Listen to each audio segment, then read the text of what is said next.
बच्चों देखो, आज हम क्या समझेंगे, 1.1 एक्सरसाइज जो है आपकी वो वाली वो करेंगे। अभी तक हम कंसेप्ट पूरा समझ चुके हैं कि हम इस चैप्टर में पढ़ने क्या क्या वाले हैं। हमने सारे नंबर्स के बारे में, सारी संख्या के बारे में सीख लिया, ठीक है, पर में अपर में सब कुछ सीख चुके हैं। अभी फ़िलहाल जो 1.1 है उसमें सबसे पहला सवाल क्या है? पहला सवाल ये है कि जो ज़ीरो है वो परमेय संख्या है या अपरमेय संख्या है? परमेय है, ठीक है। अब वो कह रहा है क्या जीरो को p/q के रूप में व्यक्त किया जा सकता है? कैसे? हाँ, कुछ भी रखो, 0/1, 0/4, कुछ भी, ये सब जीरो ही है। तो जीरो को 0/4 भी लिख सकते हैं, तो p/q के रूप में लिखा जा सकता है। जब इसको p/q के रूप में लिखा जा सकता है तो ये परमेय संख्या है। तो वही कह रहा था, इसको p/q के रूप में व्यक्त करके आपको दिखाना था। हो गया, समझ आ गया। नेक्स्ट सवाल क्या दे रखा है, ये तो मैंने कल बता भी दिया था। 3 और 4 के बीच में, हाँ, 3 और 4 के बीच में कितनी परमेय संख्या? 6 परमेय संख्या। 6 परमेय संख्या डालनी है 3 और 4 के बीच में। देखो, अगर नंबर आसान हो, जैसे ऐसे ही आसान हो 3, 4, 5, 6, तब तो जो मेथड बताया था वही चल जाएगा। वैसे एक दूसरा मेथड भी है, उससे भी कर सकते हैं। बाकी बहुत सारे, ये कोई क्वेश्चन नहीं है, मतलब कि ये कोई ऐसा कोई फिक्स क्वेश्चन नहीं है कि इसका परफेक्ट आंसर ही होगा। आप कुछ भी आंसर कर सकते हो इसका। जैसे फॉर एग्जांपल कल जो मैंने मेथड बताया था पहले वही सीख लो। इधर देखो, जो कल जो मेथड बताया था पहले वही सीख लो। 6 परमेय संख्या चाहिए ना, तो ऊपर नीचे आप क्या करोगे, 7 की गुणा कर लो। सही है, 3 में ऊपर नीचे का एक गुणा कर ली, 7 की। 7 की ही क्यों? 7 की ही क्यों? 6 परमेय संख्या चाहिए। ऐसी 4 में भी ऊपर नीचे किसकी गुणा कर लो? 7 की। ये कितना हो गया? 21/7 और ये 28। इनके बीच में 6 परमेय संख्या डालनी है हमें, तो पहली हो जाएगी 22/7, फिर हो जाएगी 23/7, 24/7,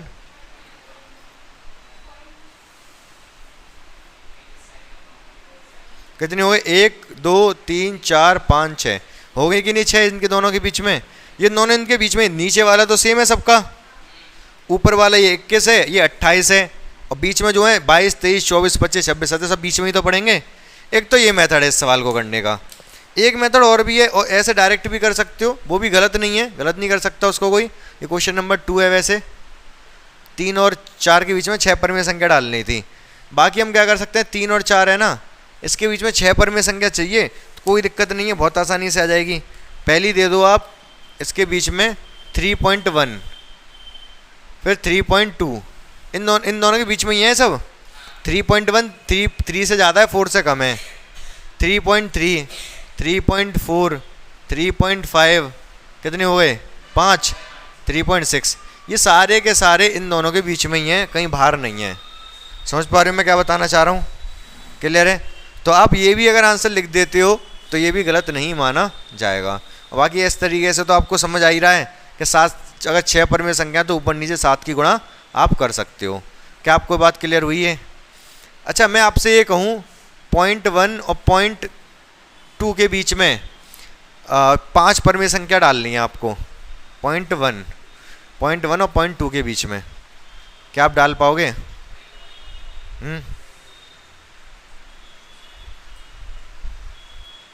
हाँ या ना?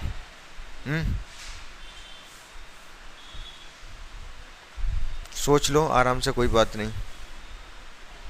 बच्चों आपको एक बात पता है, 0.1 और 0.10,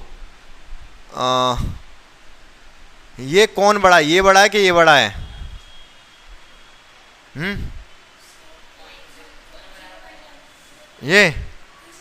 ये बड़ा है, ये छोटा है?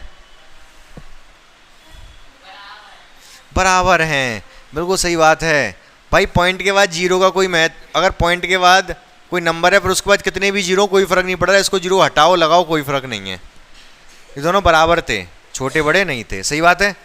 अब बहुत ध्यान से समझना, आपको कन्फ्यूजन हो रही होगी इसलिए बता रहा हूँ। आप इनके आगे जीरो लगा लो, 0.10 और 0.20। इनके बीच में 5 परमेय संख्या डालनी थी ना। 5 परमेय संख्या को इंग्लिश में क्या कहते हैं? जल्दी से पहले ये बता दो, परमेय संख्या इंग्लिश में क्या कहते हैं?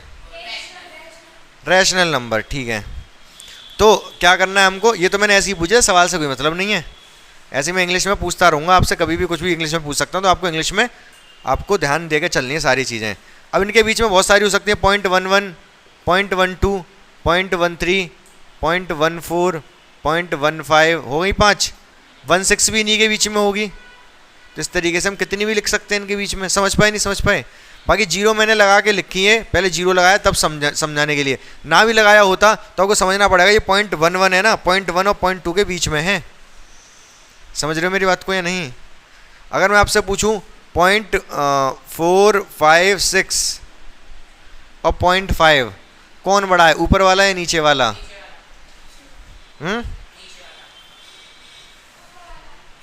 ऊपर वाला, नीचे वाला?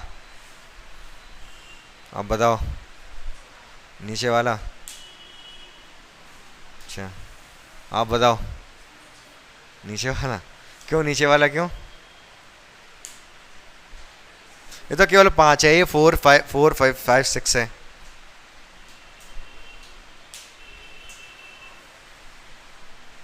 नहीं, अरे भाई अभी मैंने बताया पॉइंट के बाद नंबर है, जीरो लगा लो, इसमें भी 2 जीरो लगा लो, क्या फ़र्क पड़ रहा है? तो एक और जीरो लगा लो, ऐसा तो ये 5 4 बन जाएगा, तो उसका फ़र्क नहीं है। पॉइंट के बाद नंबरों का फ़र्क नहीं पड़ता कि कितने हैं, पॉइंट के बाद ये मायने रखता है तो पॉइंट के बाद जो नंबर है वो कौन सा है। पॉइंट के बाद 4 है, ये पॉइंट के बाद 5 है, तो ये बड़ा है। पॉइंट के बाद यहाँ 5 है, यहाँ 4 है। समझ पाए क्या कहा मैंने अभी? चलो बहुत अच्छी बात है। तो ये बड़ा है, ये छोटा था। तो 0.11 बड़ा है क्या 0.1 बड़ा है? 0.11। 0.15 बड़ा है क्या 0.2 बड़ा है? 0.2 बड़ा है, ठीक है ना। पॉइंट के बाद ये 1 है, ये 0.2 है। छोटी छोटी बातें हैं लेकिन मगर मोटी बातें हैं, आपको पता होनी चाहिए। तो इसके और इसके बीच में, इसके और इसके बीच में हमने 5 परमेय संख्याएं डाल दी, कोई हमें प्रॉब्लम नहीं आई।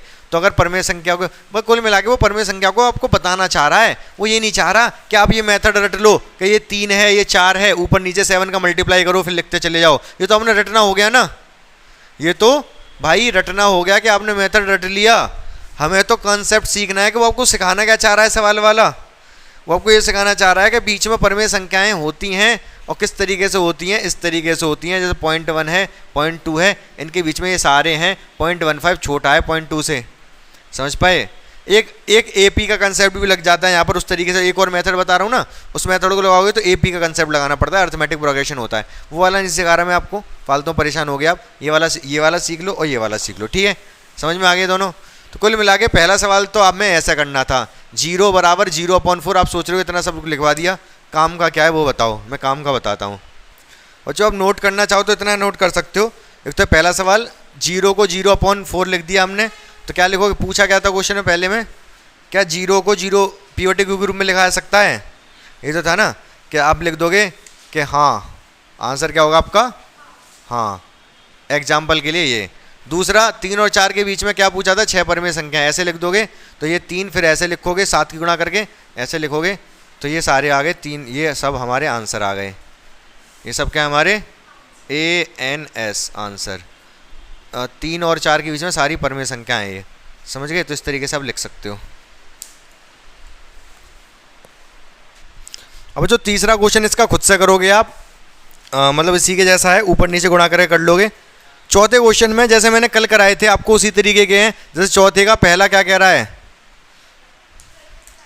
प्रत्येक प्राकृतिक संख्या, बताओ आप बताओ, प्रत्येक प्राकृतिक संख्या पूर्ण संख्या है? हाँ, प्राकृतिक तो अंदर था ना, सबसे अंदर क्या था? प्राकृतिक। अरे यार लिख नहीं रहा। पहले प्राकृतिक था, फिर पूर्ण था, 0 और बढ़ गया था।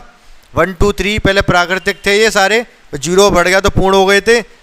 इसके अलावा फिर क्या ले लिए थे हमने? माइनस वाले ले लिए थे तो पूर्णांक हो गए थे।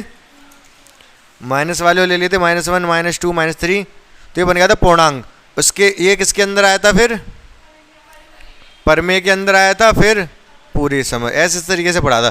तो सब जो प्राकृतिक होता है वो तो सबसे छोटा होता है। प्राकृतिक तो सब प्रत्येक प्राकृतिक सारे पूर्ण होते हैं, बिल्कुल होते हैं। दूसरा क्या कह रहा है? प्राकृतिक दूसरा प्रत्येक पूर्णांक। प्रत्येक पूर्णांक पूर्ण संख्या नहीं है। पूर्णांक का तो बड़ा होता है भाई। पूर्णांक में तो -1 -2 -3 ये भी आते हैं, 0 1 2 3 ये सब आते हैं। क्या ये सारे के सारे पूर्ण संख्या हैं? नहीं, माइनस वाले थोड़े ना होते पूर्ण। दूसरा वाला गलत है। तीसरा, प्रत्येक परमेय संख्या नहीं है। परमेय में तो सब कुछ आता है भाई, माइनस ये सब आते हैं, माइनस माइनस माइनस 1, माइनस 1.2, 6, 7, 7.6, ये सब परमेय संख्या हैं। लेकिन ये पूर्ण थोड़े ना है, पूर्ण तो बिना पॉइंट के होते हैं। पूर्ण मतलब होल, होल मतलब पूरा। ठीक है, बताया था मैंने। तो 1.1 एक्सरसाइज तो बहुत छोटी थी, आपकी खत्म हो गई यहीं पर। ठीक है, अभी मैं और एक्स्ट्रा क्वेश्चन करवाऊंगा, लेकिन थोड़ा बाद में, मतलब चैप्टर सारे हो जाने के बाद, मतलब पूरी चैप्टर नहीं, पूरी ये वाला पूरा चैप्टर हो जाने के बाद। फिलहाल 1.1 को यहीं रखते हैं। 1.2 के लिए कंसेप्ट बताता हूँ मैं आपको।